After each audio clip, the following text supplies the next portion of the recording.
সুতরাং আমাদেরকে উচিত এই জালেম থেকে আমাদেরকে শিক্ষা নেওয়া উচিত যে জুলুমের পরিণতি কি হতে পারে।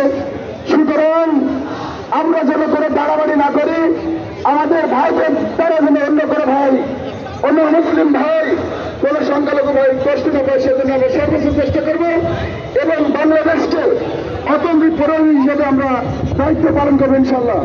আল্লাহ পাক আমাদেরকে সে তৌফিক দান করুক। আমাদের আসসালামু আলাইকুম ওয়া রাহমাতুল্লাহ। এখন বক্তব্য রাখছে বাংলাদেশ ইসলামী ছাত্র শিবিরের যশোর জেলার পূর্ব শাখার সভাপতি রাকিবুল হাসান। আসসালামু আলাইকুম ওয়া রাহমাতুল্লাহ। আমরা 52 ভাষা আন্দোলন দেখিনি, আমরা 71-এর মুক্তিযুদ্ধ দেখিনি, আমরা দেখেছি 2024 সালের 5 আগস্ট ছাত্র সমাজ কি করতে পারে আপনারা দেখতে পাচ্ছেন। তাই আমরা ছাত্র শিবিরের পক্ষ থেকে আপনাদেরকে বলতে চাই, ছাত্র শিবিরের চরিত্র দিয়ে আমরা আমাদের সমাজের প্রভাব বিস্তার করে ছাত্র শিবিরের দাওয়াত আমরা প্রতিটি ঘরে ঘরে পৌঁছাই দেবো ইনশাআল্লাহ।